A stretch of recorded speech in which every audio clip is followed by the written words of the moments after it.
Masha de Hella, Tomajig Bugger Ryan Ishkaji, I shop to Richard Boyd-Barrett.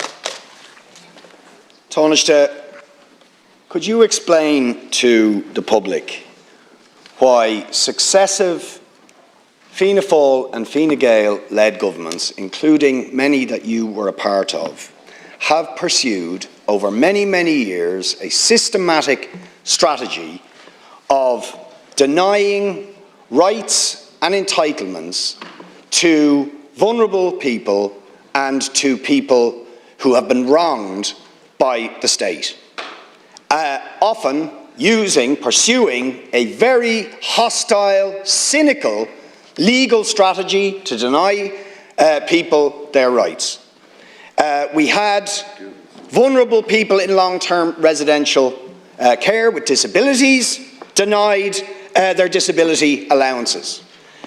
We had, before that, women affected by cervical check and scandal subjected to a very hostile legal strategy.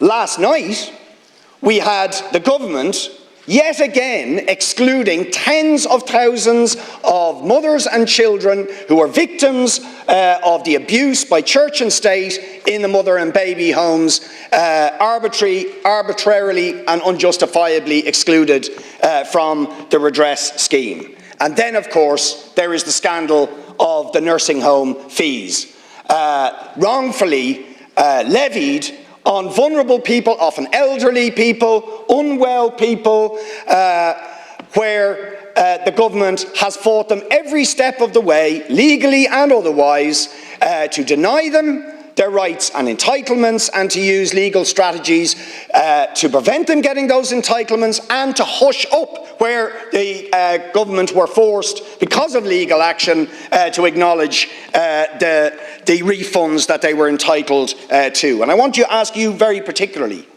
Taoiseach, you were Minister for Health in between 2000 and 2004. In that year, this report was laid before you. Nursing home subventions. 70 pages detailing how successive governments knew that the fees being charged in nursing homes were illegal, that there was no legal basis for them, 2001.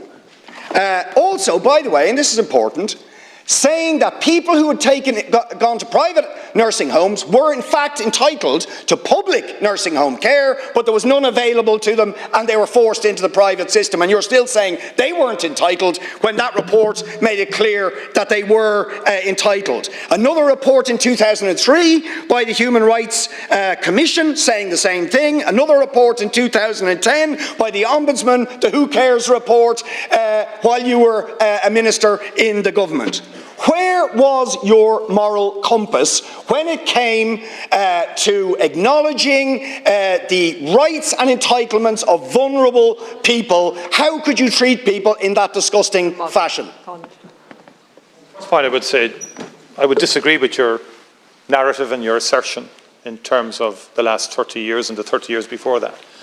I would say if you go back over the last 25 years, go right through it.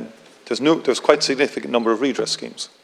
One of my very first decisions was to launch the very first investigation into the role of church and state in the industrial schools. First time it was ever done. And we had a very extensive redress scheme in the aftermath of the Commission in relation to institutional abuse in our industrial schools. I think at the time it raised over $1 billion in redress payments back. I would have been the first to do the investigation into the Ferns inquiry. And subsequently then other ministers did the Dublin Diocese and the Cloyne. Point being that the last 25 to 30 years has been about revelations about the 20th century in Ireland. And in many instances, significant redress schemes initiated. That's the reality. I've only just said earlier that in the last 2.5 years alone, the government has decided to commit itself to retrospective payments in a range of issues that totals close to $6 billion. $6 billion. And I'm not counting all of the various redress schemes over the last 10 years or 20 years. And the fundamental issue with nursing home charges and with disability allowance was actually the policy was transparent for well over 30 years, Deputy. Very transparent in terms of people in full sight, contributions were taken from people in residential settings, from their pensions and so on. It transpired that the regulations that gave effect to that were not consistent with the Primary Act in respect of public nursing home charges. That's what the 2005 Supreme Court decision decided conclusively in respect of public health charges. And a redress scheme, again close to £500 million, was initiated and paid back. In terms of the patients or medical card patients in private nursing home, it was never accepted by the Oireachtas or the government that they were entitled to the entirety of payments in respect of, in terms of the cost of private nursing home. I mean, subventions at that stage were the order of the day. And in fact, if you look at the Fair Deal scheme, which ultimately dealt with the issue in terms of a legislative template, that to this day continues the principle of people making a contribution to both public health care and private care, to this very day. Same applies in Northern Ireland in respect of disability allowance. And as I have said, right now there are 30 sensitive cases that the government will be alerted to, all of them with significant cost implications for the state. The ultimate challenge is, and we have to make a call on this, every government will in its day. Does the current generation keep on paying for historic wrongs, or do we concentrate and focus on the needs, which are very real today, right across the board in social services and so forth? Richard Boyd-Barrett.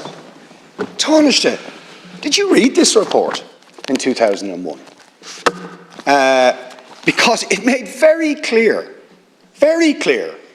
that successive governments, including the one you were part of, knew the basis on which these charges were being levied had no legal basis. Had no legal basis. And you have gone on to repeat what the Taoiseach said earlier this week about the state still not conceding that people who were in private nursing homes but had medical cards had the right to have the fees paid. The Ombudsman report that I'm referring to said the following. In 2001, when you were Minister for Health, the Ombudsman noted that the health boards appeared to be directing such patients and their families towards private care without in any way acknowledging the board's own responsibilities in this area. People were being forced into private nursing homes because the state had failed to provide them the public nursing home care they were entitled to, and you knew this. And you knew the charges they were being levied had no legal basis, long before courts made decisions on it, and you did nothing about it. And vulnerable people had to fight and face hostile legal strategies. It's immoral. It's immoral. First of all, you're wrong in your assertion in terms of the legal advice and in terms of nursing home charges. It was never conceded that in respect of medical card patients in terms of access to the entirety of their cost in private nursing homes. In fact, if you look at the budgetary, the budgets are going up incrementally, exponentially year after year in terms of an ageing population. By the way, we still have that challenge today.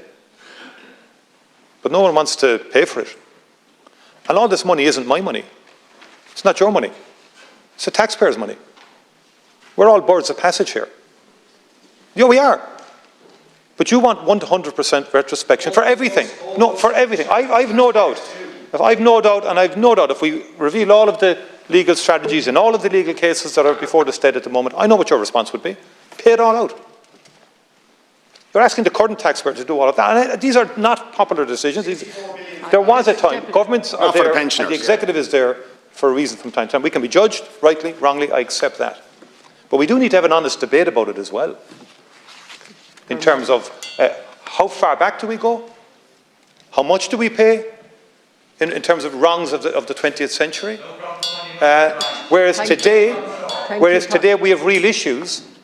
We have an expanding population, we have an ageing population, which need resources, and we need to advance social care and do better in many respects. That's the call we have to make. We're way beyond time.